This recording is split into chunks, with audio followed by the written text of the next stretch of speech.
Hai.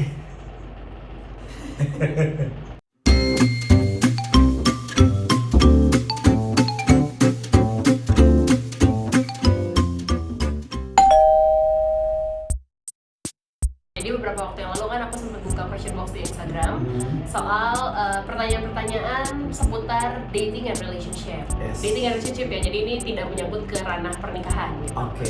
Itu the whole different story ya. Betul. Sebelum kita mulai, karena ini menyangkut relationship matters yang sangat penting, kita mau doa dulu ya. Baper kan ya pegangan tangan. Ya kita doa yuk. Bapa dalam surga, dalam nama Tuhan Yesus, kami berterima kasih. Sebentar kami akan membahas mengenai relationship. Kami percaya bahwa Tuhan ingin kami memiliki pasangan yang tepat, pasangan yang benar, karena kami percaya ada begitu banyak rahasia Tuhan disembunyikan dalam hubungan, dan kami percaya iblis juga ingin menghancurkan kami dengan memilih teman yang salah atau hubungan yang salah. Oleh karena itu pakai setiap kami agar kami tidak jatuh dalam jebakan iblis, agar kami boleh memahami apa yang menjadi kehendak Tuhan dalam kehidupan kami. Kami berdoa agar YouTube channel ini khususnya untuk konten hari ini boleh memberkati siapapun yang menonton. Di dalam nama Tuhan Yesus kami berdoa mengucap syukur. Amin. Ini kita udah rangkum. Kita rangkum jadi pertanyaan-pertanyaan yang paling banyak ditanyain dan menurut kita juga cukup penting ya untuk dalam hubungan kekristenan. So, kita mulai aja langsung. Pertanyaan pertama. Nih, jodoh itu di tangan Tuhan atau kita bisa milih? Oke. Di tangan Tuhan atau bisa memilih. Saking sayangnya Tuhan sama kita, Tuhan ngasih kita free will. Tuhan kasih kita kehendak bebas untuk memilih apa yang baik menurut kita. Tapi saya percaya bahwa Tuhan tahu siapa yang terbaik buat kita. Tapi dalam proses pencariannya kita diberikan istilahnya apa ya, kebebasan untuk memilih. Alkitab hanya memberi koridor mana ciri-ciri pasangan yang dari Tuhan, sepadan, seimbang, seiman, takut akan Tuhan dan sebagainya. Tapi kalau ditanya apakah di tangan Tuhan? Yes, Tuhan yang tahu, Tuhan yang memiliki keputusan akhir, Tuhan yang membimbing setiap kita. Tapi kita yang diberi kesempatan untuk memilih. Kayak saya pilih kamu. Pertanyaan nomor 2, apa sih tujuan pacaran? Penting nggak pacaran? Oke, Amanda Zevanya menjawab, apakah tujuan pacaran penting nggak pacaran? Ayo nih. Kalau penting nggak penting, menurut aku kembali lagi ke value yang dipegang sama masing-masing orang gitu. Cuman kalau aku pribadi, ini adalah jawaban dari aku pribadi ya, seorang Amanda Zevanya. Menurutku penting. Kenapa penting? Karena itu adalah fase sebelum kita masuk ke satu jenjang yang dimana seumur hidup, entah sampai salah satu dari pasangan ini meninggal atau Tuhan Yesus datang kembali untuk jemput kita sampai rapture atau apapun itu. Jadi istilahnya pacaran itu fase kayak kalau misalnya nonton film tuh kayak trailernya gitu loh. Kayak kita nonton trailernya dulu nih, ini film bagus atau enggak ya, worth it nggak ya gue nonton, menghabiskan waktu 2-3 jam untuk film ini gitu. Jadi kan kayak udah dikasih kisi-kisinya dulu gitu. Balik lagi, kita mesti tahu dulu nih, kita pacaran mau ngapain. Yes. Gitu.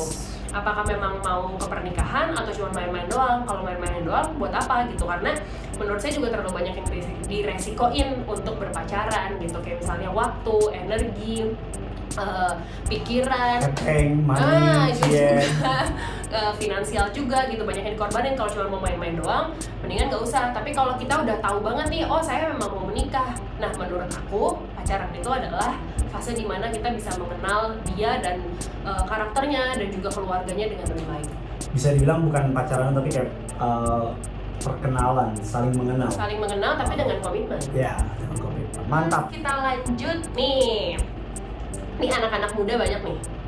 Gimana pendapat soal TTM atau HTS? Yang betul TTS. Teka-teki silang. TTM, teman tapi mesra atau hubungan tanpa status. Saya percaya bahwa Tuhan nggak berkenan sama hubungan yang uncertain ya, hubungan yang nggak jelas. Saya percaya bahwa kamu berhak dapat kepastian, setiap kita berhak dapat kejelasan. Kita nggak akan mau pergi ke sebuah restoran kalau kita tahu restoran itu nggak buka. seperti itu kan.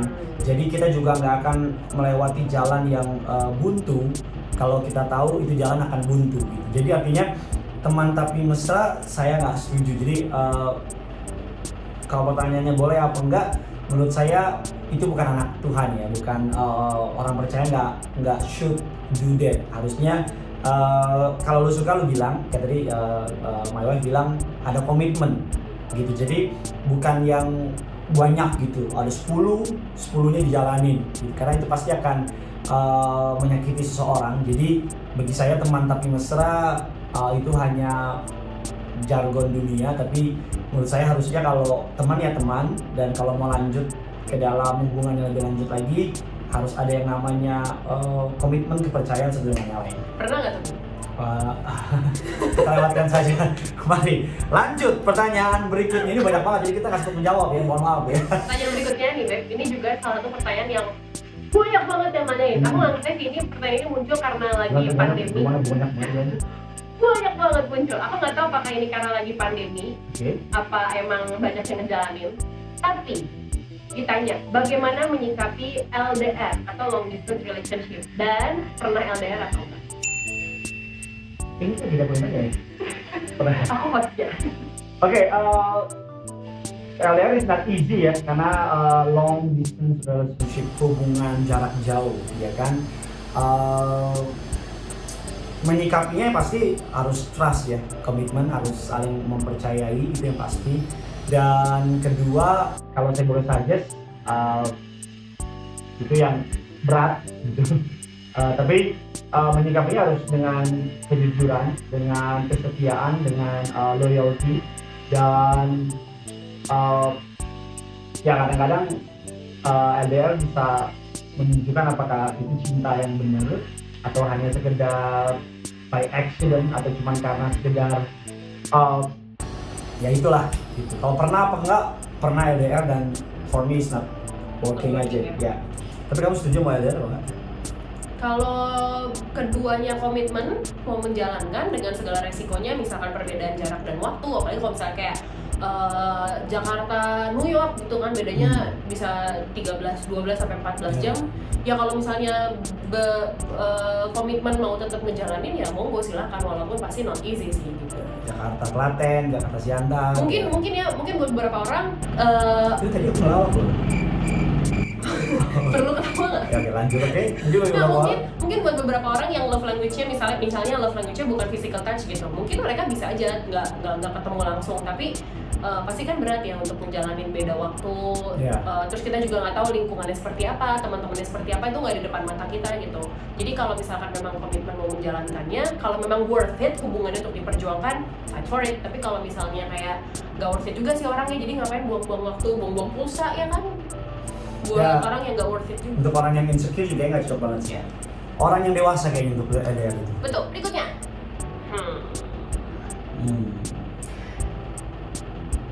Gimana sih Kak caranya tahu kalau hubungan yang lagi dijalin itu toxic dan abusive, and what should I do? Ada banyak orang yang tanpa sadar mereka berada dalam hubungan yang kalau Indonesia beracun, hubungan yang hanya menguras air mata.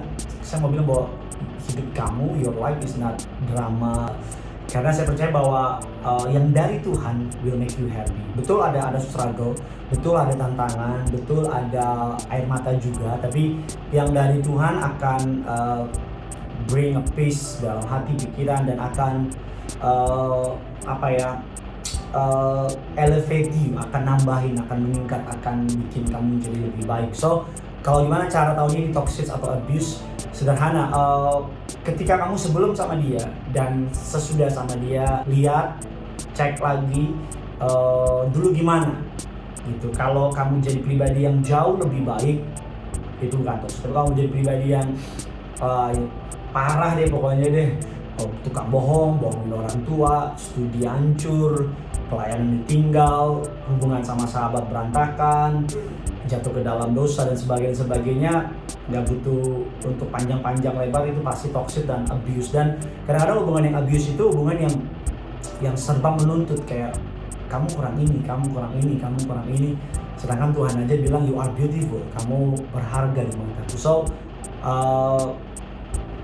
Ya itu hubungan yang toxic abuse menurut saya sih. Makanya kalau cara taunya buat aku sederhana sih.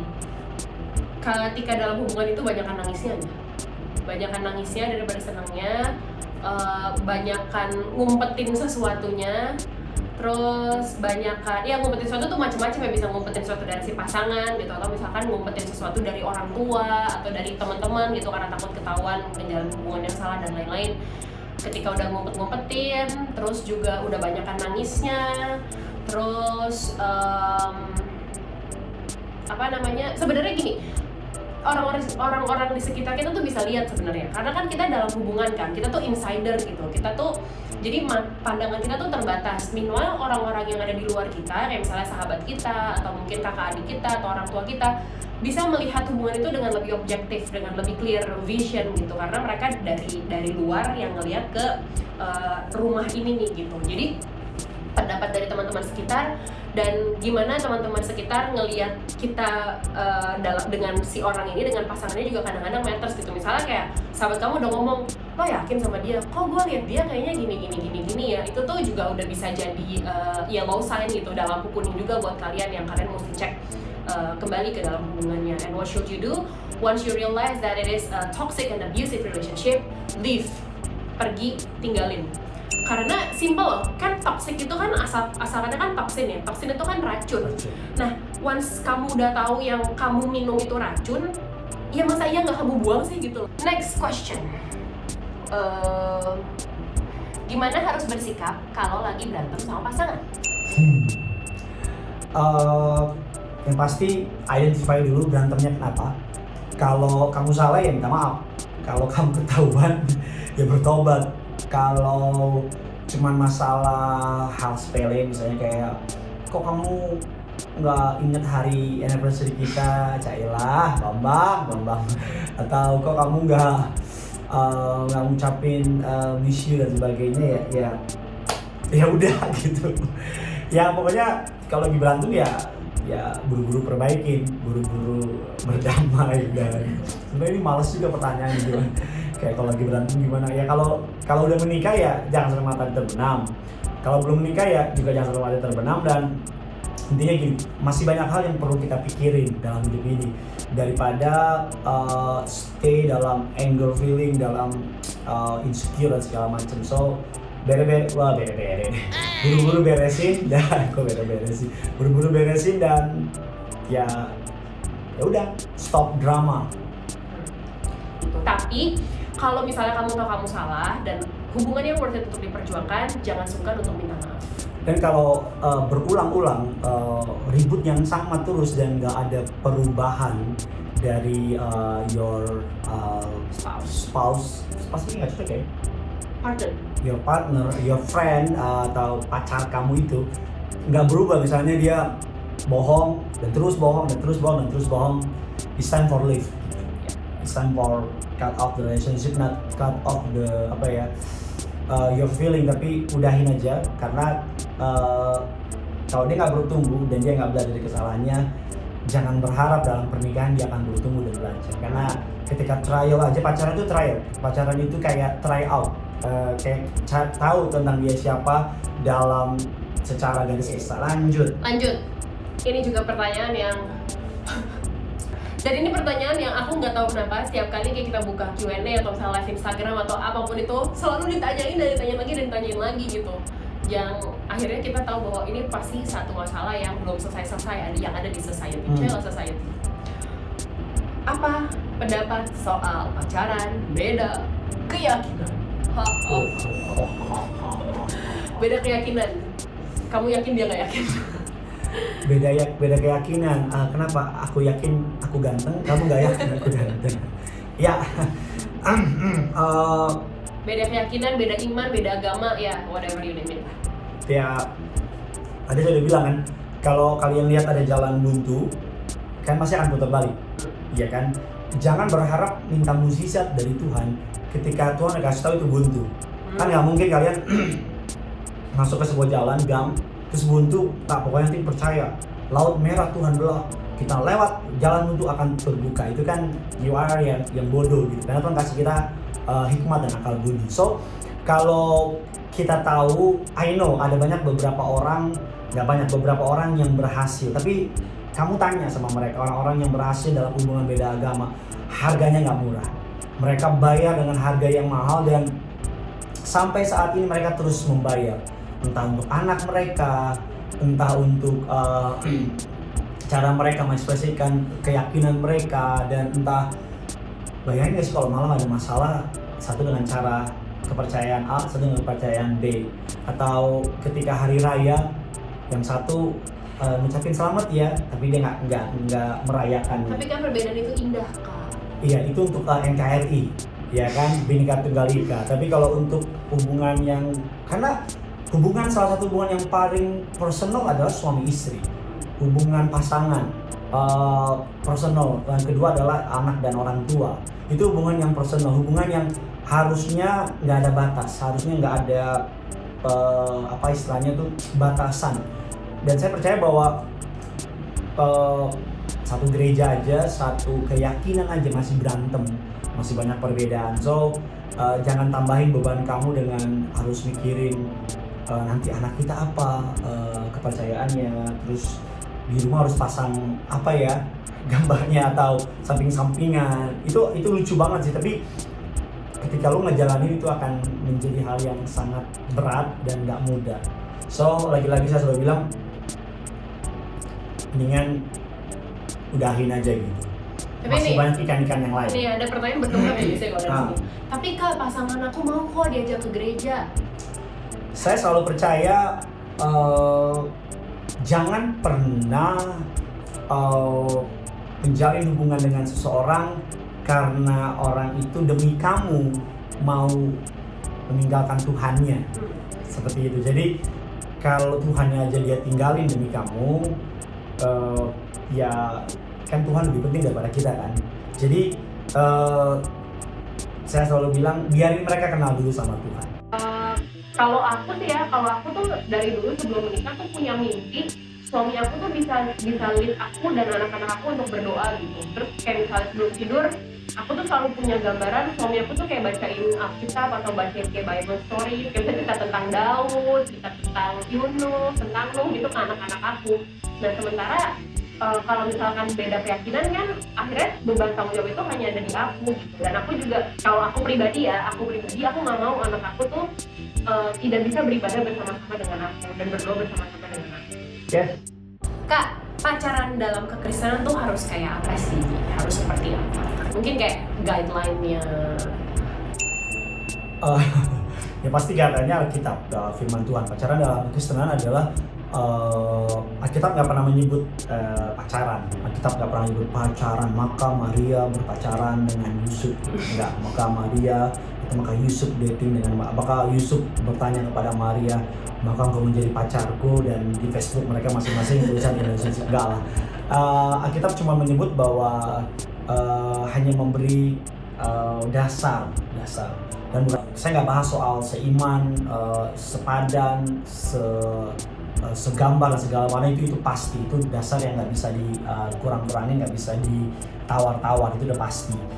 Saya berasumsi para viewers tahu ini, tapi yang pasti dalam kekristenan pacaran adalah membuat kita menjadi pribadi yang lebih baik, mempersiapkan kita ke jenjang yang lebih serius. Dan pacaran dalam kekristenan menurut saya adalah pacaran yang glorify Jesus, memuliakan nama Tuhan. Agar saya selalu bilang sama istri saya ketika kita pacaran, ketika saya minta dia serius sama saya dan dia setuju dengan ajakan saya bilang bahwa biar this relationship jadi beacon, jadi mercusuar, biar orang tuh bisa lihat bahwa bisa kok dalam kekristenan pacaran dalam kekudusan tetap fun, tetap menyenangkan, dan membawa nama Tuhan yang dipermuliakan. So kita sekarang lagi menikmati kebaikan Tuhan karena kita berani untuk bayar harga ketika kita masih pacaran. God is our witness betapa kita menjaga itu.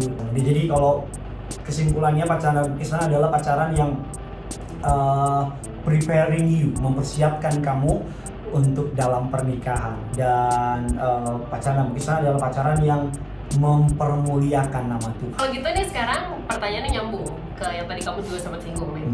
gimana jaga hubungan tetap kudus, atau gimana nolak pacar yang ngajak hubungan yang aneh-aneh. Langsung aja kita perjelas ya, kayak misalnya ngajak berhubungan seksual sebelum pernikahan. Yes.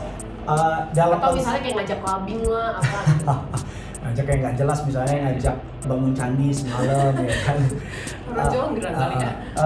Gimana nolaknya? Bilang sama mereka, bilang sama orang tersebut bahwa I'm not trying untuk menggurui atau merasa seperti apa, tapi tahu kamu siapa, tahu kamu berharga. Sorry, hanya barang yang mahal di sebuah toko akan diperlakukan dengan sangat istimewa, tapi barang yang mohon maaf diskonan, banyak orang akan menyentuhnya. Jadi harus tahu dulu bahwa kamu mahal, kamu berharga. Jesus die on the cross, at the cross for you, mati buat kamu di kayu salib. So kalau kamu tahu kamu mahal, kamu tahu kamu berharga, kamu akan dengan sendirinya bilang sama dia, maaf aku nggak bisa gitu. Kalau dia bilang kalau kamu sayang tunjukin, itu semua cuma tipu doang, cuma jebakan iblis. So gimana cara nerapnya? Kasih tahu sama mereka, this is wrong, ini nggak benar. Dan kalau dia putusin kamu, thanks God, puji Tuhan, puji Tuhan. Kalau dia putusin kamu berarti dia bukan orang yang tepat buat kamu. Yes. Nah, terjawab. Nih, terus jadinya gini, kalau misalnya pacarnya selingkuh, kita mesti apa? Ya udahlah, lagi pacaran bubar aja. Ya, setuju saya karena Mumpung masih pacaran, ya udah bubar aja. Selesai perkara gitu loh kan, mumpung masih pacaran, daripada udah keburu nikah terus dia ternyata masih punya habit untuk cheating. Udah nikah mau ngomong apa yuk? Nggak boleh cerai. Terus kan udah putus nih, tadi kita bilang kan ya udah putusin, bubarin. ini Kan kayak cerita ya, lanjut ya. iya, jadi nyambung kan udah putus nih. Nah, setuju nggak balikan sama mantan? Ini masih cerita yang tadi atau? Enggak. Jadi misalnya ada pasangan putus nih, entah itu apapun case-nya lah gitu. Terus misalnya mantannya minta balikan, setuju nggak? Dengan Ya. konsep balikan gitu. Nah, ini case by case ya. Saya nggak bisa bilang setuju atau enggak, karena case by case. Kenapa putusnya? Dan tadi saya bilang tahu, identify. Kamu nggak akan pernah mau ngelewatin sesuatu yang nggak enak lagi kan. Gitu. Kalau kamu tahu, misalnya kamu nggak akan pernah mau makan di sebuah restoran yang kamu tahu pelayanannya nggak enak, restorannya makanannya nggak enak, kotor, jorok, harganya mahal, ditembak ketika kita makan. Misalnya pecel ayam tiba-tiba 500.000 gitu kan, itu Emosi ya. ayam bangsawan mungkin kan gitu kan. Kamu nggak akan gitu lagi kan. Kalau kamu tahu dia nggak berubah, dia hanya sekedar istilahnya kenangan-kenangan yang sedang ya cinta lama belum beres gitu misalnya ya kan, dan dia nggak berubah, what for? Nah jadi kan udah putus nih, ceritanya udah putus, nggak balikan sama mantan. Jadi gimana caranya buat kita tuh bisa move on? Move on. Cara buat move on menurutku, Move on. move on to the next episode.